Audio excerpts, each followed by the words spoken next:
all powered and connected by the same system. And the brain on each pole is this: an outdoor-rated managed PoE switch. It's built by tech enthusiasts. Welcome back to Fast Cabling. Today we're tackling a massive project, building the digital nervous system for mountain resort security.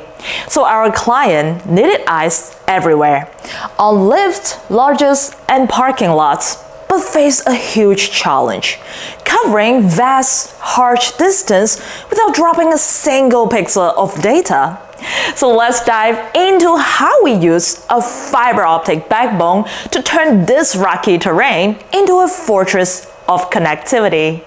So the requirement was clear: high definition, 24/7 surveillance across 6 strategic poles. But physics wasn't on their side. First, distance. Standard Ethernet has a hard limit of 100 meters. And our longest run here? Nearly 3 kilometers. Then, terrain. These poles are hundreds of meters apart across slopes and roads. So running copper was a non-starter. Signal loss, vulnerability to interference, and lightning surges would be a nightmare. So they needed a solution that was long distance, ultra reliable, and built to handle snow, ice, and storms. And the answer? Fiber optics. Forget everything you know about copper limits. A single fiber string can carry data for kilometers with zero loss, and is completely immune to electrical noise. Also, compared to wireless backhaul, it's a secure, dedicated highway that doesn't get fogged out by bad weather. And we designed it a star topology, running individual fiber lines from each pole straight back to a central command hub. This gives us pinpoint control and insane future scalability. So let's begin. It starts at the pole. Each one gets few high-definition PoE cameras. We have the panel zoom camera and bullet cameras. But why stop there?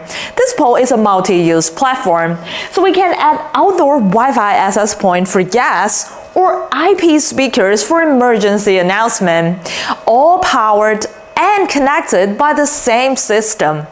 And the brain on each pole is this: an outdoor-rated managed PoE switch.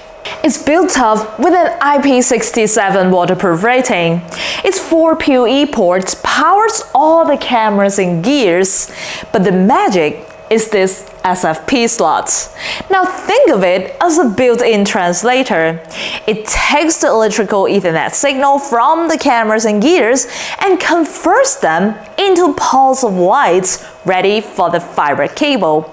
So this is the critical link between the local copper network and the long-haul fiber backbone. Now let's connect the poles with fiber optic cable. We're using pre-made single-mode fiber optic cable. Single-mode is the golden standard for long-distance run, and we use cable with multiple string, typically 2 for the link, and we always leave spare string at each pole. Why? For the future. It's a small upfront cost for massive flexibility. And before we connect with the fiber optic cable, we'll need this SFP transceiver. This is where we connect with the fiber optic cable. So let's slide it into the SFP slots. Then we can connect with the fiber optic cable until you hear a click sound. Now this outdoor switch provides power over Ethernet, so we're going to connect the copper cable here for our IP speaker, Wi-Fi access point, and the bullet camera on this pole. Now they are sending both power and data to all our devices. And we are doing the same thing for this pole. For this switch, again, SFP transceiver, then fiber optic cable.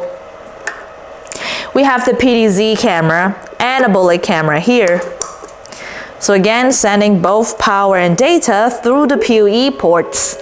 Now the pro tip is, when we're pulling fiber, we have to respect the band radius. A sharp kink can break the light signal inside, so slow and steady wins the pace. Now before we're hitting the core switch, all these fiber lines land in this DIN rail fiber termination box. Now this isn't just a junction, it's a structural distribution. Every incoming fiber is neatly secured and labeled. It turns a potential spaghetti mess into a clean modular patch panel. If you need to test a line, it's all right here, making expansion and troubleshooting a breeze. Now all the fiber optic cable are connected into it. Now we are going to connect the fiber patch cord.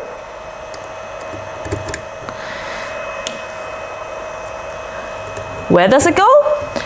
The fiber patch cord goes directly to our mission control. Now this is our 8+8 port managed fiber switch. It aggregates all the fiber line from the mountain. Those 8 SFP port connects directly to our poles, but it's a manager, not just a hub. This is where we build resilience and intelligence.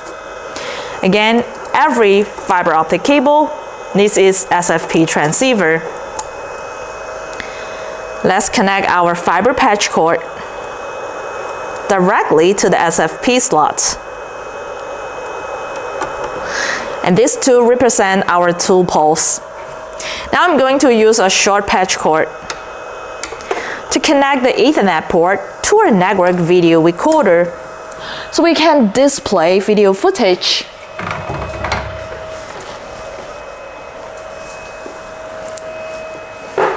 Here we go. Now we're looking at all the camera feed. I'm going to wave my hand so you can see we're getting the live videos. By using our managed switch, we can segment traffic by creating a separate VLAN for each pole group, prioritize video data with QoS so our security feed never buffers, and use LACP link aggregation for critical path. Its 36 gigabit per second switching capacity ensures there's never a bottleneck. One last thing. Mountains mean lightning. A single surge can fry thousands in equipment. That's why last mile surge protection is non-negotiable. Actually, we added a surge protector right at the point where power and data enters our outdoor cabinets. A dedicated protector acts as a shield, diverting destructive energy safely to ground. Now you can see it's properly grounded. Now let's check out and see what's inside our outdoor surge protector. To show you clearly, I'm going to take this surge protector out, so please give me a minute.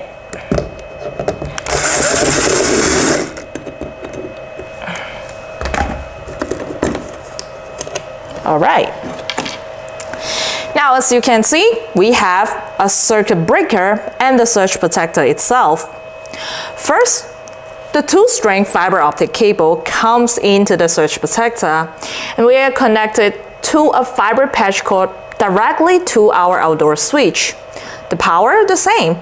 The power cord comes in through our circuit breaker and connected to the surge protector. So now we have clean power out to our outdoor switch. So from scattered poles across the mountain to our unified intelligent security grid, the key was choosing the right backbone. Fiber gave us distance and reliability, while managed outdoor rated hardware gave us control and durability.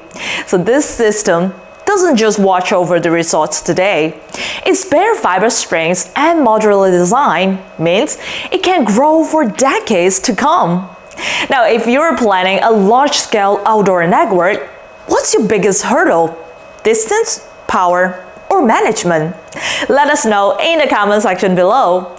And please don't forget to like and subscribe for more real-world technology deep dives. And thank you very much for joining us. I'll see you in our next video.